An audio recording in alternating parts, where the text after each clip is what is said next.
Hello and welcome to the Thoughtful Realtor Podcast. I am Kenny Gong. I'm Cliff Tsang. And I'm Connie Chung. And we are the founders and partners of Willamar Real Estate. This is a show for those interested and invested in the world of residential real estate. Every episode, we sit down for insights and stories and conversations about all things in the real estate market today, running a real estate team in California, and finding our way as leaders and business partners. And today we have some blessings in disguise for everything from life to real estate to entrepreneurship. What are some of these blessings in disguise? And it could be also unexpected things, unexpected insights, things that might be counterintuitive as well, all kinds of things. So where should we start? I'll go first. Okay. With a fun, young memory as a hungry, fresh realtor. And I was working out of our downtown office, just hustling. And I met someone who came into our office. I think he lived in one of the high rises downtown and said, my parents, they're visiting. We'd like to look at some condominiums downtown. And, being new, really wanted to pull out all the stops. So I hired an Uber XL with the driver to drive us to each building. And we looked at some really nice ones. It was really fun. We saw, for those who might know, in downtown San Francisco, the Millennium. We even saw the private residences at St. Regis and Four Seasons.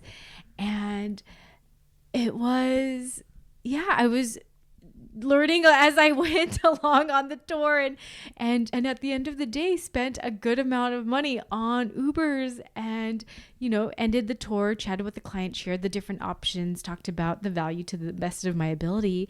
And then I think it was crickets after that. He thanked me and his parents were very grateful, but I don't think I heard from them for the longest time. And I thought, wow. What a waste of money. What As great. a new agent. Connie, Uber what XLs. I had the Uber XLs, exactly. The Uber black cars. And I just thought, was that the dumbest thing ever to have done? And there are a lot of those, I think, in my early days. But years later, probably 5 years at least, I get an email from this person and he remembered me as an agent and said, it wasn't my parents aren't looking, but I'm actually looking for an investment property. And I thought, okay, how serious is he? But he turned out to be really serious. And I thought, wow, I must have left such a strong impression on him that he remembered me after all these years and came back as a much more equipped agent and really excited to work with him again and ended up helping him buy an investment property in San Francisco. And that was such a good reminder that just to constantly stay true to yourself, treat your clients as you would treat any other client, and with the intention that, yes, they all are serious, but maybe on very different paths and journeys, but that what you do really does reflect who you are, that they remember you years later. So that was a really fun, it wasn't for nothing, everything you put in, especially as a hungry new realtor, it's not for nothing. It really does pay off in the long run. I have an interesting tidbit to add because that client who came back a few years later, I helped a lot with their search to buy the investment property. And I actually didn't know I don't think I knew about the Uber kind of story at the time, but I remember just thinking that this client really has so many positive things to say about you, Connie. He was so effusive and sharing so many nice things. I remember the saying I think he kept saying was, Connie just gets it. She knows what people are looking for, and she's just an amazing realtor. And I think he even shared a story of he had worked with other agents before and, after all those years had remembered the impact that you made with all those Uber XLs. But no, seriously, he had only positive things to say and has left us great reviews. And hearing your side of that story again right now, and then thinking that I kind of caught it at the end or picked up at the other side of it, it's really, really cool to see how that's kind of a blessing in disguise.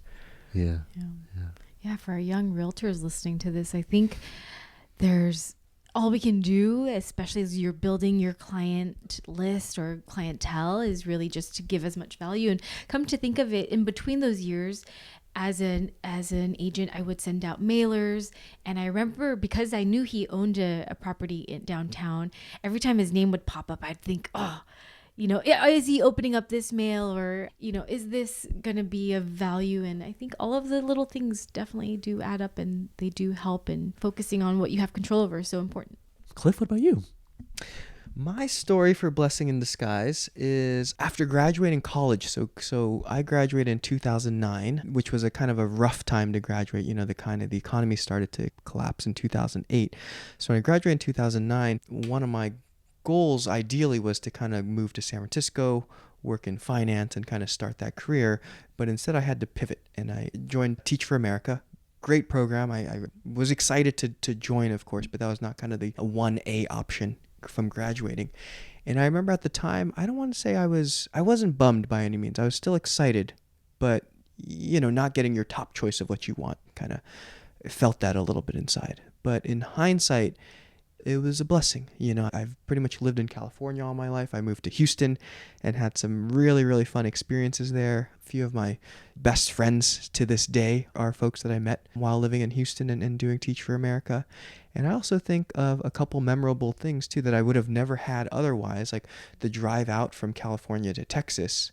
That in and of itself was kind of a crazy trip. It's 20 plus hours. You go through California, Nevada, New Mexico, I'm missing a state, Arizona, and then half of Texas, all on that trip. Yeah. Half of the trip is actually in Texas, from El Paso to Houston, which is crazy to give you a sense of how wide Texas is. And my dad came out with me on that trip.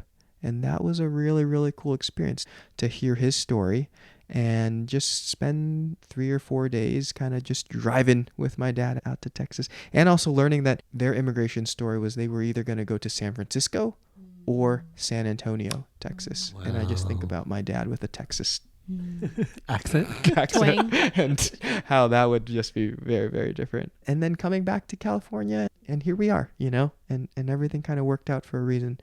But it truly was, a blessing in disguise. Sometimes not getting what you want in life, that is the blessing in disguise, because you realize life can unfold in different ways. I was recently, someone shared this idea of a false dichotomy with me, or I've heard of the term, but I never really spent time thinking about false dichotomy. And I just think it's like a very interesting thing. It's like I think our brains think that there's only two paths, the dichotomy of it's got to be path A, and if path A doesn't happen, then we're mad that we have to go path B. But it's a false dichotomy because there's not just A and B in life. There's A, B, not even A to Z. There's a bajillion ways. A1. There's unlimited ways that life can unfold. Yeah. And to not get stuck thinking life has to happen in this way. So, yeah. Well, what about you, Kenny? So a few years ago, there was a moment when I thought that I would leave residential real estate sales. And I had been in the industry at that point for a handful of years, and there was something that wasn't clicking. Like there was something that I just wasn't quite figuring out, like, how do I feel? I've been doing this for so long, like my passion for it kind of has faded or has ebbed and flowed. What can I do to invigorate my passion? And so, I was exploring a lot of different things outside of direct sales. And what I realized in the past couple of years is that actually everything that I wanted was right under my nose. Mm-hmm. And it wasn't actually getting out of real estate sales. I just needed to reorient myself and pivot to approaching real estate sales in a very, very different way. And what it turned out to be was starting our company and building out our team, recruiting more agents, and then changing my focus from direct real estate sales, one-on-one client service, to mentoring, coaching, and supporting other people to build their businesses in real estate sales. And that was such a blessing in disguise because it was so unexpected. I thought that it was really like, there's something about real estate sales in general that wasn't working, but it was just not working for me necessarily. And version of it wasn't working. And it was really, really sad when I actually was thinking about and considering leaving real estate sales, because I love real estate. I love real estate sales. Like the process of helping people move through this life transition in this life chapter is so special to me. I love so much about it, but there was something about the version of me doing that direct client sales work that wasn't working. And so now that we have built a team where I can do a lot more mentorship and coaching, and sometimes I still do service, but it's less my focus, I have found so much more gratification and satisfaction in the coaching and mentorship aspect of what I get to do today. It's so unexpected because truly I was about to leave the industry and leave sales. But what I really needed to do was absolutely stay in sales, but do it from a different vantage point. And I've just loved that little blessing in disguise that continues to unfold and continues to reveal different levels and layers of passion. You know, the more I do what I do now, the more I feel passionate about it. And that discovery process has been something that feels incredibly critical to my personal development and my professional development. And I feel very, very, very lucky to have found something that feels so nourishing and soul fulfilling. It feels really, really special to do the work that I do now. Any other blessings in disguise about real estate, about life, about entrepreneurship? I'll share a life blessing in disguise.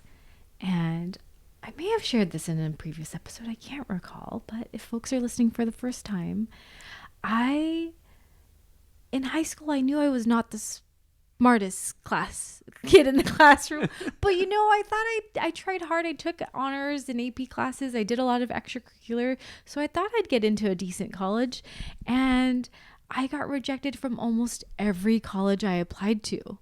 And the one college that did accept me later rescinded my application because I failed physics. And I remember feeling like the biggest failure ever. And, what was wrong with me? What a shame. And then our speech and debate coach suggested I go to community college. And at the time, community college, at least in our community or my family, it felt very stigmatized of, oh, you don't go, you work so hard, or we sacrifice so much so you can get a higher education at a university. And so I remember being so scared to tell my parents, hey, I'm going to go to community college. But one, they were so happy because that meant I would stay local, which was really cute. But mentally, I felt like the biggest failure. And I think it was Facebook or MySpace that was prevalent at the time. I think I shut that all off, and I didn't even have an account because I was so embarrassed. So I cut off a lot of high school friends because I just carried the shame of, wow, I'm not good enough. I'm going to community college. But when I was there, it taught me so much about grit and resilience and starting over, because college was such a fresh start. I loved high school, and then I got to college and I thought, wow, this is great. I put my head down and I really did well in school. For the first time, I got straight A's. And also, I feel like I became my own at Pasadena City College. I even still was involved in student government as student trustee, and made the most of the 2 years at my community college, which led to scholarships and then an acceptance at my dream college, which was UC Berkeley, and paid my way through that. And there was always kind of the shame that I held even after I graduated from Cal, that I went to PCC, or whenever I talk to people, I wouldn't really talk about my community college days, but they are so formative of who I am today, because it really taught me that process of what I thought was a failure was probably the best thing that could have happened in my life, because it's led me to where I am today, to making the most of a situation and to making even more of what I could have even imagined of that time in my life. And I made such great friends, people that I still am in touch with today, and had really great mentors. And just really grateful to have gone through that. Thanks for sharing that, Con. I will share one, I guess more of a personal example. Mine is blessing in disguise is, I think for friends who might be listening to this, Misan and I have been on the baby making pregnancy journey for a while now. We've just crossed the 1 year mark, and it's been a tough, challenging road for both of us, but more so for her. And don't get me, it's been tough, seeing her, every month kind of go through the ups and downs of it, or mostly downs of it, and kind of having to repeat and regroup herself and put back together and just repeat every month and kind of get beaten down. But the blessing in disguise is, I think, knowing that it's going to happen, that we're going to be fine, but also it's allowed us in the last year to really work on our relationship, on things that I think if it had happened right away, we wouldn't have talked about. And, we don't need to get into all the details of that on this podcast. But in terms of just intimacy, communication, for me, it's forced me to grow up as a man, just to understand, I think, the female side of things, the female body more, and kind of all of that process. And maybe I'm just trying to make lemonade out of lemons or something, but I really feel like it's been a blessing in disguise for us, because we've grown a lot together. And I feel like it's interesting with your spouse or with a deep relationship, because as you get into deeper levels, usually through trials and tribulations, and you get to learn more about that person, it's like peeling the onions. It's weird because you don't know, that there are more layers there, but you don't know what the other layer has. And only by going through it do you actually start to see those other layers, and it makes life more beautiful. It makes that relationship with that person more beautiful and more special. Yeah, that's been our blessing in disguise over the last year. And I guess we're still being blessed from it, because it hasn't happened yet. And no news to announce. So yeah, it's also really wonderful to hear about a blessing in disguise that's very current, because I think so many times we don't realize what the blessing is until many, many years out.